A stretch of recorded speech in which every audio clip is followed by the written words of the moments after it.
This particular brew of adolescent torment, familial instability, and the shallow materialistic glamour mixed with the undeniable beautiful setting that is Newport Beach helped make me a writer. At the very least, while my brother escaped to another home, becoming a born-again Christian, I survived with alcohol, drugs, sex, rebellion, and an earnest promise to myself very early on that I would get myself together and write everything down, reveal what I experienced, what I saw, how I felt, leave nothing out, and get my revenge. I'm not going to lie, getting myself together took a long time. It also took a while to discern my voice and subject matter. But so it continues with this landscape integral to my stability. Be regular and ordinary in your habits, goes Gustave Flaubert's famous advice, so you may be violent and original in your work. Again, I need to be here to write about there. I'm grateful to this landscape, to my home, my family's home, our home. I wouldn't be a writer otherwise. In 2006, I found my agent at the Squaw Valley Writers Conference, or he found me. I had no idea who he was, and I still can't quite believe my luck. My first book of stories, Drift, was published in 2009, my novel, This Vacant Paradise, in 2011, and my novel, The Peerless Four, in 2013, which leads to my latest novel, The Little Brother, inspired by the infamous 2002 Newport Beach Hadel gang rape case, an undertaking so large and frightening that it took 10 years for me to decipher when and how to write about it. The Hadel saga was beyond belief. 2 trials, millions of dollars spent on the defense, a video of the crime. The 3 perpetrators, including Gregory Hadel, the assistant sheriff Don Hadel's son, had used a pool stick, Snapple bottle, an apple juice can, and a lit cigarette on the 16-year-old passed out girl. Not only had she wanted it, the defense had argued, she'd also instigated it. Even though there was horrific video evidence, the first trial ended with a hung jury. Despite boundless humiliation and terrorization, the Jane Doe of the case had somehow garnered superhuman-like strength and endured.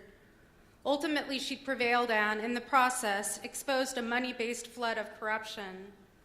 The repercussions, political and cultural, including the incarceration of family values sheriff Mike Corona, once dubbed by Larry King as America's sheriff, are ongoing.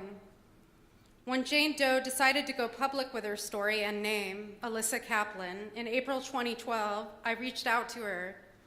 Around the same time we first corresponded, Republican Congressman Todd Akin was in the news for stating that pregnancy rarely occurred as a result of legitimate rape. Alyssa wanted to write her own book, but had signed a confidentiality agreement and had to check with her lawyers to find out whether she could write a non-fictional account. If not, she wanted to work with me on a fictional one. Whether we ended up working together or not, she gave me her blessing.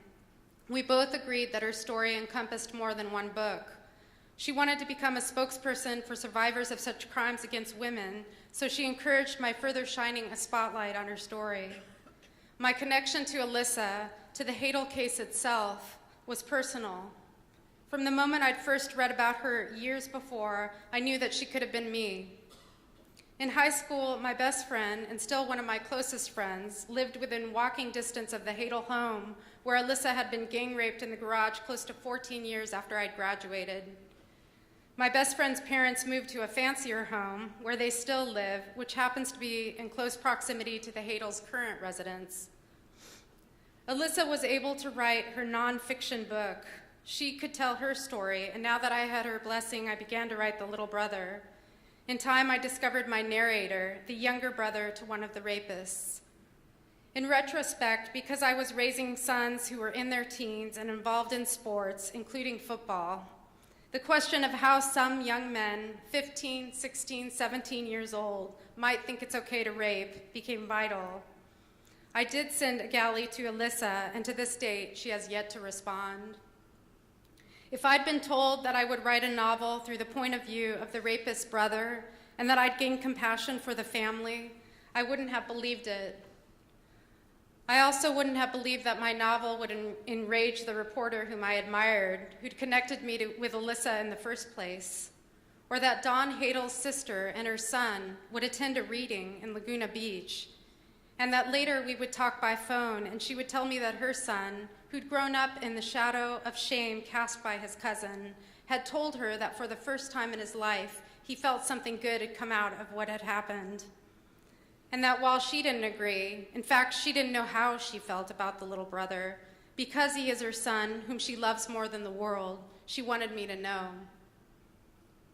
Regardless of how anybody felt or feels about the little brother, it was a book I had to write. For me, it was the ultimate Newport Beach story. It encompassed all that I wanted to say.